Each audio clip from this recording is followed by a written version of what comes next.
আপনি যদি বিয়ের 10 বছর বাদেও বাথরুমে গিয়ে স্নান করার সময় গান গাইতে পারেন, then you are in happy marriage life. Hi, আমি অন্তরা, একজন সাইকোলজিক্যাল কাউন্সিলর।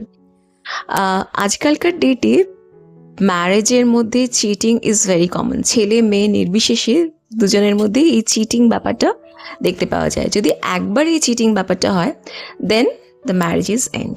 ঠিক আছে? তো যেটা মেনলি হয় এক্ষেত্রে সেটা হচ্ছে ইমোশনালি অ্যাভেলেবেল থাকা। তো আপনি যদি আপনার পার্টনারের জন্য ইমোশনালি অ্যাভেলেবেল থাকেন, আপনি যদি তার সাথে কোনো রকম কোনো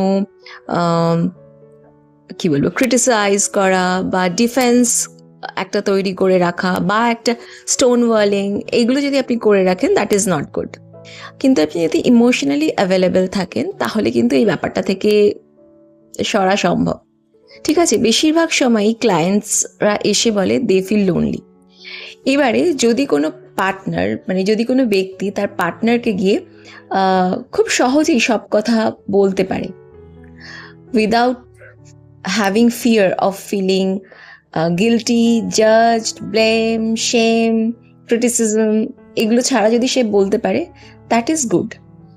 কিন্তু যদি I don't want talk to you, বা নিজের সমস্যা নিজে মেটাও, এইসব কিছুর মধ্যে আমাকে টেনো না, এই ধরনের ব্যাপারগুলো আসতে থাকে দিনের পর দিন, তাহলে যেটা হয়, একটা পয়েন্ট আসে যখন কনভারসেশনটাই বন্ধ হয়ে যায়।